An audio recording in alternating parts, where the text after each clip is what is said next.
Welcome to our 2022 Australian Cold Chain podcast series, where we discuss all manner of topics that affect our temperature-controlled industry. We bring people in from all over the world to discuss all things cold chain logistics. Today, I'd like to welcome a new member to the RWTA. I'd like to introduce you to Avraam Soloman, the CEO of Eurocold. Eurocold, in very simple terms, build refrigerated transport vehicles. Thank you for joining me today, Avraam. Thanks, Marianne. Thanks for having us. True pleasure. Avraam, I'd like to ask you a couple of questions about your business. Who typically are your customers in the cold chain, and why do they come to you for their solutions? Yeah, well, I suppose we work on probably three categories in our business, and obviously a lot of these have changed in the last 12 to 24 months. But first is our, third-party logistic providers, logistics companies, people that run cold stores, and we're really pushing a lot of 12 pallet, 14 pallet vehicles into that sector. We've launched twin steers in our rental fleet in the last 6 months, and they're going really well. And we do right up to the big jumbos. And look, like I said, that category for us in the last 12 months is really, it's kicking and going forward. Our second sector is more our traditional food service sector, and obviously they've had all their pain over the last couple of years, but that sector is definitely coming back, and that's our mid-range 6 pallet vehicles right up to 8, 10, 12 palleters, and that's going well. And then the home delivery sector is also always a category for us, so that our 2 pallet and 3 pallet vehicles are all over the country, in that market as well. So they're sort of the three sectors that our customers pretty well fall in, and all of our customers are in the food industry. So, we do always promote that we're part of the food industry as well. That's fantastic. One of the things that I did notice on your website is that you also do rentals, which did surprise me. Can you tell me a little bit about the rental side of your business?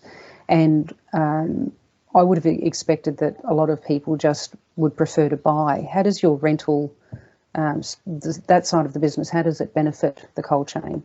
Yeah, well, look, I think your comment about people preferring to buy is the traditional, you go back 30, 40 years and all the people in the industry. I've been in the food industry for that long. Grew up in the back of a milk run with my father, and, my dad would have never rented a truck in his life. I just think as things evolve and things change, and getting flexibility in your fleet is important. And we're just finding a lot of our large clients that, have large fleets, would probably never rent their whole fleet, but renting 20% of their fleet actually makes sense, and purchasing maybe, 70 or 80%. And it just gives that flexibility of, the demand, and, you're winning contracts, you lose a contract. We're very flexible on how a truck can come and be returned, or whether, you need a bigger truck or a smaller truck. And just having a real fleet partnership mentality with us is really what it's about. And part of the fleet program is us managing that vehicle. All the telematics is included. There's just so much more that you get that assists. And then just having that flexibility, knowing that you can send it back if you need to, or change it to a different size. We're finding that people that traditionally would always buy are happy to have 20 to 30% of their fleet now in rental. So, for us, that's our future. And we'll always be a bodybuilder that sells trucks as well. So that's never going to go away. But, part of our mandate is to build probably Australia's largest fleet of refrigerated vehicles that we want to partner with people. So we need to talk about it. Particularly post-COVID, I'm sure that there is a requirement for flexibility. If for nothing else that we've learned is that nothing stays the same. And sometimes you might win a big, a new customer. Sometimes the business might drop off all of a sudden and unexpectedly. And it's got to be a better way of saving money, hasn't it? Absolutely. Look, and we've had customers that literally have started with, 3 14 palleters, and then after 2 months they want to send one back. And we're fine with that. Like, it's, that's who we are. That's what we say, and we stand behind it. So, we have become good at redeploying assets and moving those assets somewhere else. But that's our job, and that gives the flexibility to the industry, and hopefully helps them get through some tough times, or helps them with some good times when they need to get some vehicles on the road really quickly. And look, the other thing we've seen is, there's a whole lot going on with COVID.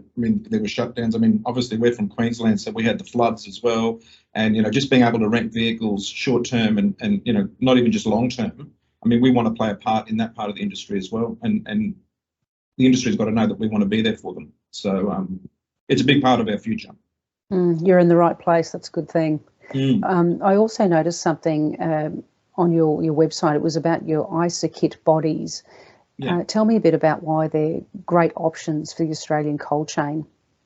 Yeah, well, look, I mean, I think that was, you know, this whole business really started on the fact that the business wanted to bring a new product that was superior to anything that was in the market already. So, I mean, we always say this too, we're definitely not going to be the cheapest in the market because we've sourced globally what we believe to be the best product in the world. But the customer gets a body that is 18% lighter than pretty well anything that's in the Australian market, which increases their payload. So we know that most of our customers that are in the logistics space, certainly the larger space, I mean, the first thing we do is a payload drawing to make sure that, you know, they're happy with how much product they can carry before they spend, you know, $250,000 or plus. So having 18% lighter body does allow, it's sort of been around 400, 500 kilos, yeah, which for us is a great win.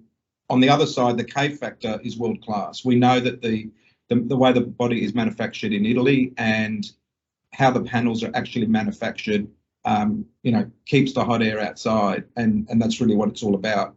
We are, as a company, just about ready to send a 14 pallet truck for testing in Australia. And I believe we might be the first rigid company in the country to actually have a K factor tested in this country, and it's a big investment. But we're going to do that across all our sizes of all our bodies, because we know that the K factor reports we're getting out of Europe are world class, but we want to prove it in the Australian market as well.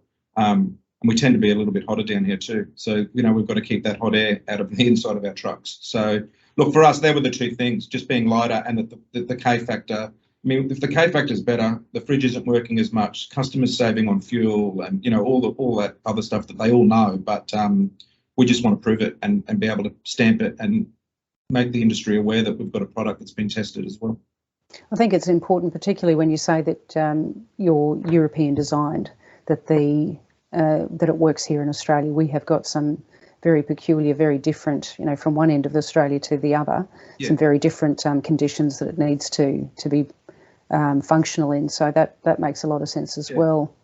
On that topic, if I could just say one thing on that, but when we first started, we did start as a business with the rear frame as they have it in Europe, and we've actually developed, you know, our market and how our loading docks are and just how we work is different. So we're actually now redesigned the whole rear frame and the bump stops and the back of the truck in Australia, and we're making that part in Australia because it's just something that we just need the back of our truck to be a bit tougher and a bit stronger. Yeah.